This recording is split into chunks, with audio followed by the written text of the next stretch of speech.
कि मुझे ऐसा लगता है कि कभी भी कोई भी चीज़ कोई किसी भी चीज़ में कभी कुछ अचानक चेंज हो जाता है तो लोगों को एक्सेप्ट करने में प्रॉब्लम होती है। क्या ये मैं ठीक कर रही हूँ? अगर आपको लग रहा है कि कुछ रॉन्ग है तो आप मुझे बताओ, आई विल चेंज इट। सो ऐसे मैं उस पे मुझे नहीं पता था कि ऐसे सब कुछ हो जाएगा, लेकिन ठीक है, इन अ पॉजिटिव वे मेरे मेरे लिए तो मैं अच्छा ही बोलूँगी ना जो भी हुआ है। हेलो वेलकम टू मसाला। मैं हूं फैजान। मेरे साथ में इस वक्त आपकी नई राही यानी Adrija. How are you Adrija, कैसी हो आप? How are you? I am also good. सबसे पहले तो ये बताइए कि फैंस का क्या रिस्पांस, क्या अभी उनके कमेंट्स एंड कॉम्प्लीमेंट्स आपको मिल रहे हैं बतौर नई राही? नहीं मतलब ऑफ कोर्स शुरू से अभी तक बहुत कमेंट्स मिले हैं, बहुत प्यार मिला है। थोड़ी बहुत इट्स नॉट कि प्यार नहीं है, क्योंकि मुझे ऐसा लगता है कि कभी भी कोई भी चीज़ कोई किसी भी चीज़ में कभी कुछ अचानक चेंज हो जाता है तो लोगों को एक्सेप्ट करने में प्रॉब्लम होती है। तो ऑफ कोर्स उसमें कोई प्रॉब्लम नहीं है। एंड यस, मतलब अभी तक सी मैं नेगेटिव चीज़ों को ज़्यादा फोकस नहीं करती हूँ, मतलब उससे फोकस नहीं करती हूँ। मैं हमेशा पॉजिटिविटी ढूंढने की कोशिश करती हूँ। जहाँ पे मुझे लगता है कि नेगेटिव, तो वहाँ पे मैं ध्यान नहीं देती हूँ, क्योंकि मैं लोगों को तो रोक नहीं सकती। जब मैं किसी का दिल जीत लूँगी तब वो लोग मुझे खुद से प्यार देंगे, खुद से अच्छे कमेंट्स करेंगे। और जब तक उन्हें लगता है कि नहीं, अभी भी टाइम लग रहा है, या फिर मुझे एक्सेप्ट करने में, या फिर जो भी है, तो कोई बात नहीं। जिस दिन प्यार होगा उस दिन ही कमेंट कीजिए, कोई बात नहीं है, कोई प्रॉब्लम नहीं है। और जितना मुझे प्यार मिल रहा है, अगर 100 में से मुझे 80% प्यार मिल रहा है, तो 20% जो लोग मुझे कुछ गलत अगर बोल रहे हैं तो उनके पॉइंट ऑफ व्यू से मैं कोई नहीं होती हूँ रोकने वाली। But yeah, with time everything will be all but right. लेकिन जिस तरह से आपके और प्रेम के जो सीन्स निकल कर आ रहे हैं, जो रोमांटिक सीन्स एंड कई सारे जो आपके इमोशनल भी हो गए, रोमांटिक भी हो गए, कई बार गुस्सा और मारते पीटते भी नजर आ रही हैं आप लोगों को यहाँ पे, वो कितना आप एंजॉय कर रही हैं? मैं तो बहुत एंजॉय कर रही हूँ, नो डाउट, क्योंकि मेरे लिए सबसे पहले मेरा काम इम्पॉर्टेंट है। एंड मतलब प्रेम के साथ, मतलब शिवम के साथ मेरी बॉन्डिंग, क्योंकि ऐसे मेरी बॉन्डिंग अच्छी होती है, क्योंकि मैं कोशिश करती हूँ हमेशा मेरा जो को एक्टर होगा तो उसके साथ अच्छी फ्रेंडशिप मैं चाहती हूँ। क्योंकि क्या होता है ना सीन में, तुम ऐसे करोगे मैं ऐसे करूँगी, ये जब बॉन्डिंग, तो हमें तो शुरू में फर्स्ट डे में ही क्योंकि एज भी हमारा कम है, और हम दोनों ऑलमोस्ट, ही जस्ट 3 साल बड़ा है मुझसे। तो जिस दिन मैं आई थी उस दिन से हमारी बॉन्डिंग बहुत अच्छी हो गई थी। तो हम सीन के पहले डिस्कस कर लेते कि ऐसे करना चाहिए, ऐसे क्या करें। तो वो कभी कभी होता है ना, जब बॉन्डिंग होता है, कि हम मस्ती मजाक में भी ऐसे बहुत कुछ बोल देते हैं जो सीन के लिए बहुत अच्छा हो जाता है। तो वो एक अच्छी बात है। तो शिवम के साथ मेरी बहुत अच्छी बॉन्डिंग बन गई। यस, बहुत अच्छी बॉन्डिंग बन गई, तो इसीलिए सीन्स करने में बहुत मज़ा आ रहा है। हमारी मिर्ची खाने का सीन, फिर इधर उधर बहुत, मतलब या इट्स फन।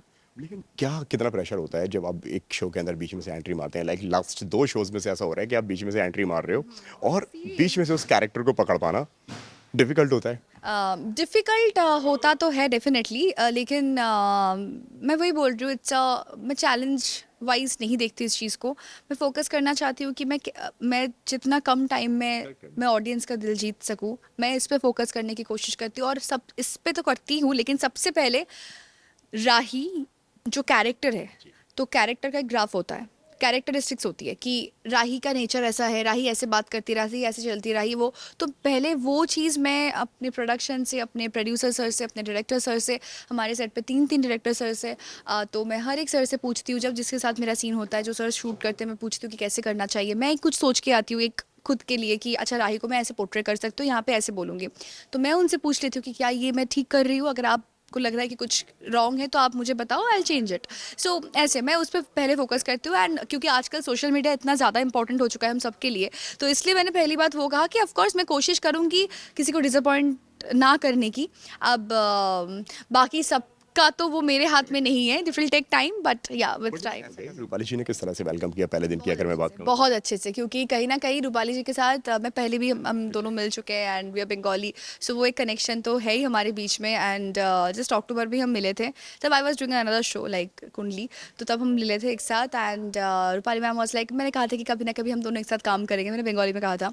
तो मुझे नहीं पता था कि ऐसे सब कुछ हो जाएगा, लेकिन ठीक है, इन अ पॉजिटिव वे मेरे मेरे लिए तो मैं अच्छा ही बोलूँगी ना जो भी हुआ है। एंड ऑफ कोर्स बाकी कंट्रोवर्सी में मैं ध्यान नहीं देना चाहती हूँ, क्योंकि बहुत मैं कुछ भी बोलूँगी, कभी मतलब वो कहीं ना कहीं ट्रोल होके कुछ अलग ही हो जाता है। लेकिन मैं बस अपने दिल की, मतलब जो भी बात है मैं वो शेयर किया है, बट दैट्स इट, और कुछ नहीं। प्रेशर होता है उनके साथ में कोई सीन परफॉर्म करने में, नहीं क्योंकि नहीं, जब वो इतने बहुत नहीं, सीनियर बहुत एक्टर ज़्यादा हैं? कंफर्टेबल फील करवाती है। मतलब मुझे जितना लगा था शुरू से कि सी बहुत ट्रोलिंग, बहुत ट्रोल्स, बहुत सारे कमेंट्स, बहुत हेट्रेड, बहुत हमने देखा है। एंड उसके बाद जब आप किसी भी शो में आते हो, या फिर आपको इंसान डरा देता है कि ऐसा कुछ। तो बट आई स्वेयर मतलब सीरियसली बोल रही हूँ, जिस दिन मैं आई थी जैसे मुझे वेलकम किया एंड इस दिन एक आज ही मेरा टेलीकास्ट हुआ एक सीन, तो वो सीन उन्होंने मुझे कहा था कि मतलब I did so well, so he she hugged me and scene ख़त्म होने के बाद ऐसे स्टेयर कर रही थी, फिर कहा कि तू आ जा। तो कहीं ना कहीं मुझे एक फैमिली वाली फीलिंग आती है, may be she is Bengali, may be क्योंकि जब आपका जो मदर टंग होता है ना, जब आप उस पर बात करते हो ना, तो वो उसमें एक अलग ही कनेक्शन आप फील कर सकते हो। सो आई थिंक फॉर दैट, और खाना हमारा एक साथ खाना खाना, क्योंकि बंगाली फूड उनके घर से मेरे घर से, तो ऐसे तो है ही ऑफ कोर्स। तो she is a very very sweet, मतलब of course is very sweet and yeah very welcoming. मतलब मुझे शुरू में कभी एक सेकंड के लिए ऐसा फील नहीं हुआ है, मुझे ऐसा लगा कि मतलब ये शो में अचानक नहीं आई, मैं शुरू से ही शायद उनके साथ थी, तो उन्होंने मुझे ये फील करवाया है। राजन जी ने क्या बोला, उनकी क्या एडवाइस होती है जब उन्होंने आपको पहली बार कैरेक्टर के बारे में बताया कि तुम्हें इस कैरेक्टर को पकड़ना है और इस कैरेक्टर को करना है? जी। डर होता है मन में कि यार कि एक इतने शोज बना चुके हैं और इतने स्ट्रिक्ट नेचर के हैं, आई वॉज बार कहते हुए नजर आते हैं कि भाई शो से ऊपर कोई भी नहीं है। कुछ नहीं है। इनफैक्ट सच बता रही हूँ मैं, सर के साथ आई थिंक जिस दिन मेरी बात हुई थी, एक ही दिन, मतलब क्योंकि टाइम था ही नहीं, मुझे नहीं पता था जब मैं कैलकाटा से आ रही थी कि मैं कौन सा शो करने जा रही हूँ एंड कल से मैं शूट करने जा रही हूँ। तो आज दोपहर को मुझे पता चल रहा है कल से I will be shooting for Anupama. तो मेरे लिए भी बहुत सडन था एंड शॉकिंग नहीं, सडन था, क्योंकि मुझे पता है कि मैं आई एम डूइंग समथिंग, लेकिन क्या शो मुझे नहीं पता था। लेकिन सर ने मेरे ऊपर जो फेथ रखा है, सर ने जो विश्वास रखा है मेरे ऊपर कि मैं शायद कर सकती हूँ, तो इसके लिए thank you so much sir, because that was completely unexpected to me. मुझे आइडिया भी नहीं था एंड बहुत भरोसा करके। और अनुपमा, जैसे कि मैं जिस दिन आई थी, रूपाली मैम ने कहा था कि Anupama is my baby, so I won't mind कि तुमसे मैं शेयर करूँगी। सो ये हाँ, ये बहुत बड़ी रिस्पॉन्सिबिलिटी। अगर of course Anupama is Anupama, तो ऑफ कोर्स मैं आई हूँ, मैं सेकंड जनरेशन की लीड हूँ, जो भी है, लेकिन Anupama is Anupama, that is Rupali आपने गांगुली। देखे हैं पहले से कुछ एपिसोड्स? मेरे घर वाले मेरे घर पे सब देखते हैं अनुपमा, बिग डेड फैन है शो के? मम्मी तो देखती थी, और मेरी आंटी, मेरी, क्योंकि मम्मी पापा दोनों ही जॉब करते, तो टाइम ज़्यादा नहीं मिलता है, लेकिन हाँ मेरे घर वाले बाकी तो सब लोग देखते हैं। क्या बोलते हैं मम्मी जब वो आपको परफॉर्म करती हुई देखती हैं कोई भी आपके सीन? अभी तो सिचुएशन ऑफ कोर्स, जब से मैं जो भी शो मैं करती हूँ, तो और ज़्यादा फोकस करके देखते हैं कि मैं कैसा कर रही हूँ, कैसी लग रही हूँ। बट हाँ, शुरू में थोड़ा घर वालों के लिए थोड़ा सा ये ट्रोलिंग वगैरह जो भी हुआ था, कभी मेरे बारे में इतनी नेगेटिव बातें कभी हुई नहीं थी, और जबकि मेरी कोई गलती नहीं थी, तो मम्मी ने कहा कि आई यू ओके, आई नो कि मम्मी इट्स लाइक माँ, एवरीथिंग इज़ ऑल राइट, इतना टेंशन अब मत करो, सब कुछ ठीक है। फिर आई आस्क्ड रूपाली मैम की लोग जो भी बोल रहे हैं, मतलब कभी हुआ नहीं है, तो उन्होंने कहा कि इतना सोचने का ही नहीं है, बस अपने काम पे फोकस करो। एंड उसके बाद से I think that was my third day, तो जो बहुत ज़्यादा मैंने नेगेटिव देख लिया था, तो आई वाज लाइक कि ठीक है, मुझे अपने काम से ही, अपने परफॉर्मेंस से ही करना है, बस मैं अपना काम करूँगी। यस बाबा, मैं अपने काम से ही काम मतलब रखूँगी, और बाकी तो ऑडियंस के हाथ में है। आई होप एक ना एक दिन डेफिनेटली दे विल एक्सेप्ट मी। मुझे भी ये लगता है द्रिजा कि हमारे हाथ में होता है सिर्फ काम करना, बाकी किसको रहना है, किसको साथ में काम करना है, सब मेकर्स के हाथ में, उनके हाथ में छोड़ा जाए। देखा है कि जितना शुरू में मुझे जो भी अगर 100 में से अगर 80% 70% नेगेटिव अगर आया है, तो वो चीज़ अभी 30-40% में आ गया है। तो लोगों को मुझे परफॉर्म तो करने दो, मुझे देखने तो जो भी हुआ है उसके साथ मेरा कोई कनेक्शन नहीं है।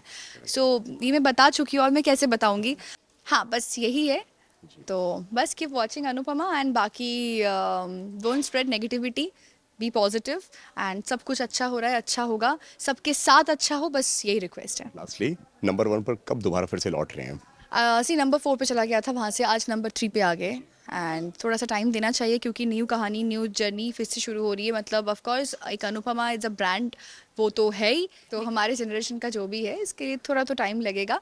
एंड आई एम श्योर कि जैसे स्टोरी लाइन आगे जा रही है, जिस गति से जा रही है, जिस स्पीड से जा रही है, तो उसमें तो मतलब बहुत अच्छा होने वाला है। मतलब मुझे भी नेक्स्ट डे का स्क्रीन प्ले पढ़ के बहुत मज़ा आया है कि वाओ, ये होने वाला है। क्यों मारपीट कर रहे हो तुम लोग? सो लास्टली ऑडियंस से कुछ कहना चाहेंगे, कुछ मैसेज जो देखते हैं शो को इतना ज़्यादा प्यार देते हैं? मतलब ये बोलूँगी कि शो तो सब आप लोग देखते ही हो, मुझे पता ही है, तो अब और देखिए, और इंटरेस्टिंग कुछ होने वाला है। बस देखते रहिए अनुपमा, हर रोज़ रात 10 बजे, सिर्फ और सिर्फ स्टार प्लस पे, and any time on Hotstar. Thank you. So much Drija, हमसे बात करने के लिए बहुत अच्छा लगा आपसे बात करके। Thank you.